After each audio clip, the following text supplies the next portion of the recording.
One piece saga में 1000 से भी ज़्यादा कैरेक्टर्स को इंट्रोड्यूस किया गया है, जिनमें से कुछ कैरेक्टर्स कुछ टाइम के लिए आते हैं और कुछ कैरेक्टर्स परमानेंटली रुक जाते हैं। इसी तरह कई सारे एनिमीज भी हमारे सामने आए हैं जिनको हम बैड कैरेक्टर्स कहते हैं, जिन्होंने लूफी को एक टफ टाइम दिया है। तो उन्हीं बैड कैरेक्टर में से एक कैरेक्टर है रॉब लूची। वैसे तो रॉब लूची से हर कोई नफरत करता है क्योंकि वो एक बैड गाय है, लेकिन जब विलन्स की बात आती है तो रॉब लूची को एज ए बेस्ट विलन माना जाता है और Rob Lucci as a villain मेरा भी फेवरेट कैरेक्टर है। तो वीडियो में आगे बढ़ने से पहले तुम लोगों से एक रिक्वेस्ट है कि सब्सक्राइब जरूर कर देना। तो रॉब लूची को फर्स्ट टाइम इंट्रोड्यूस किया गया था वाटर 7 आर्क में, जहां पर वो आइसबर्ग के पास एक अंडरकवर एजेंट बनकर काम कर रहा था अपना खुफिया मिशन अंजाम देने के लिए। और रॉब लूची का वो मिशन था प्लूटोन, यानी एक एंशिएंट वेपन के ब्लूप्रिंट हासिल करना। लेकिन रॉब लूची इस मिशन में फेल हो गया क्योंकि लूफी ने लूची को डिफीट कर दिया था, उसे बुरी तरह से हरा दिया था। और इस मिशन को लीड कर रहा था गवर्नमेंट का एक बंदा जिसका नाम है स्पेंडम।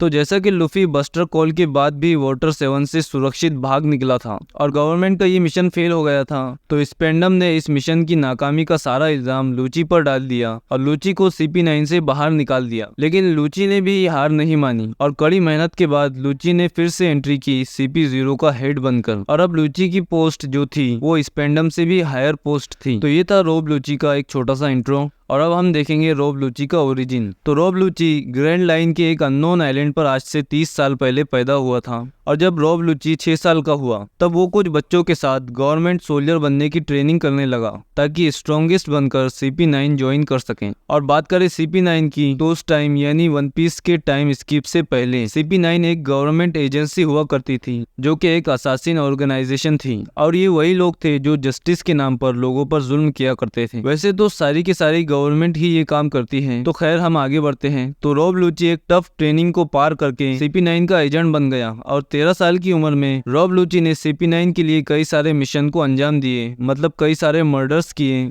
जिसमें से एक फेमस इंसिडेंट ये है कि लूची ने एक बार 500 सोल्जर्स को अकेले ही मार दिया था और साथ में एक पूरे पायरेट ग्रुप को ही मौत के घाट उतार दिया था। और इन सब के बाद रॉब लूची को CP9 की एक टीम का लीडर बना दिया गया, जिसमें उसके साथ उसके कुछ साथी थे जैसे काकू और खलीफा और ब्लूनो। और इन तीनों को वाटर 7 में एक मिशन पर भेज दिया गया प्लूटोन के ब्लूप्रिंट्स हासिल करने के लिए। और अब हम देखेंगे लूची की पावर्स, उसकी एबिलिटी और वो सारी टेक्निक्स जिसे लूची ने अपनी बेहतरीन फाइट्स में यूज किया था। तो सबसे पहले हम देखेंगे फिजिकल एबिलिटीज, जिसमें है रोकुशिकी। तो रोकुशिकी एक सुपर ह्यूमन मार्शियल आर्ट्स है जिसकी ट्रेनिंग करके इंसान अपनी फिजिकल एबिलिटीज को नॉर्मल लेवल से कई आगे लेकर जा सकता है। लेकिन बात करें रॉब लूची की तो रॉब लूची ने ये ट्रेनिंग अपने बचपन में ही पूरी कर ली थी और अपने बाकी के CP9 मेंबर्स के मुकाबले कई ज्यादा आगे निकल चुका था। और बात करें लेवल की तो रॉब लूची दूसरे सोल्जर से 400 गुना ज्यादा स्ट्रॉन्गर बन चुका था और लूफी के गियर सेकंड से कई सारा डैमेज पाने के बाद भी लूची उठकर खड़ा हो गया था। और जब लूफी ने अपने गिगांटिक पिस्टल का यूज करके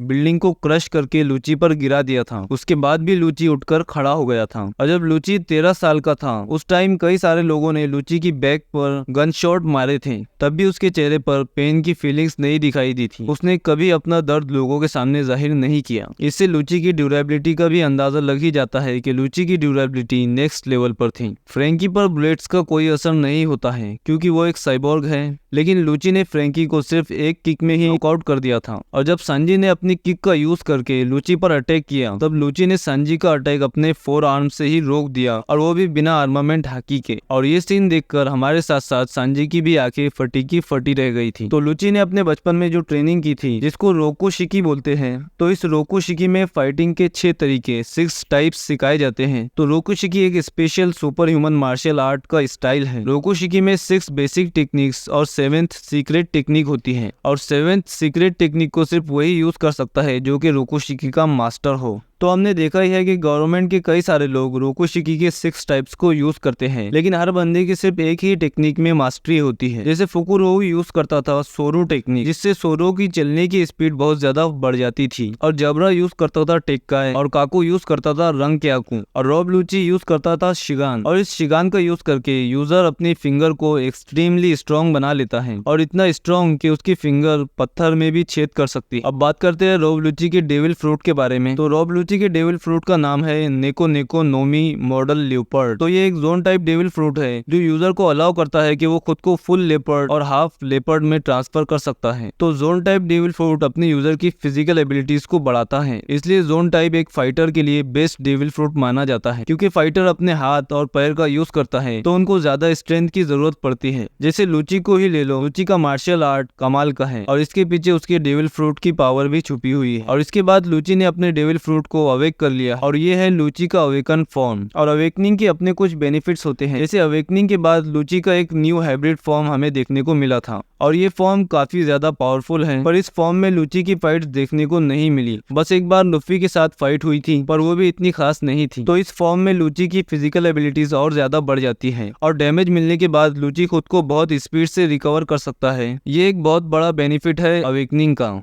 और जब दूसरे जोन यूजर अपने फुल फॉर्म में होते हैं तो वो पूरी तरह जानवर बन जाते हैं, लेकिन लूची के केस में ऐसा नहीं है। लूची अवेकनिंग के बाद भी सीधा खड़ा हो पा रहा है, यही कमाल है। तो हम सब अभी वन पीस वर्ल्ड में हैं, तो यहाँ बहुत सारी इंपॉर्टेंट चीजों में से एक इम्पोर्टेंट चीज हाकी भी है। और वन पीस में जिसके पास हाकी नहीं होती है उसे हर कोई कमजोर समझता है। देखा जाए तो हाकी से ही कैरेक्टर की पावर का, उसकी रेप्यूटेशन का अंदाजा लगाया जाता है। जैसे शैंक्स को ही ले लो, उसकी हाकी से ही हर कोई डरता है। शैंक्स ने अपनी हाकी का खौफ पैदा किया है लोगों में, तो वैसे ही लूची की हाकी भी कोई कम नहीं है। सबसे पहले लूची यूज कर सकता है आर्मामेंट हाकी। तो टाइम स्किप के बाद जब लूची अपने अवेक फॉर्म में सबके सामने आया था और एक बार फिर से लूची ने लूफी के साथ फाइट की, तब हमें लूची की स्किलफुल आर्मामेंट हाकी देखने को मिली थी। तो उस टाइम लूची ने अपने फिस्ट में आर्मामेंट हाकी को फिल किया और सीधे भिड़ गया एम्परर ऑफ द सी से। और उस एम्परर यानी हमारे लूफी की आर्मामेंट हाकी का भी एक अपना लेवल है। तो लूची की आर्मामेंट हाकी इतनी डेंजरस है कि उसने सेंटोमारू की एडवांस आर्मामेंट हाकी के डिफेंस को तोड़कर सेंटोमारू को बुरी तरह घायल कर दिया था। और लूची ने जोरो के 2 स्वॉर्ड अटैक को, जिसमें जोरो की स्वॉर्ड हाकी से इनहेंस्ड होती है, उस स्वॉर्ड को सिर्फ अपने पैर से रोक दिया था आर्मामेंट हाकी का यूज करके। और तब लूची अपने ह्यूमन फॉर्म में था। इससे अंदाजा लगा ही सकते हैं कि लूची ने आर्मामेंट हाकी को किस लेवल पर मास्टर किया होगा। नेक्स्ट है ऑब्जर्वेशन हाकी। एक हिट आर्क के टाइम ये तो कंफर्म हो चुका है कि लूची के पास ऑब्जर्वेशन हाकी भी है, लेकिन उसकी हाकी का लेवल क्या है ये अभी तक नहीं पता चला। और बात करें कॉन्करर्स हाकी की, तो ये चीज तो लूची के पास नहीं है, इसलिए इसकी बात करना ही बेकार होगा। और अगर वीडियो अच्छी लगी हो तो लाइक कर देना और सब्सक्राइब करना मत भूलना।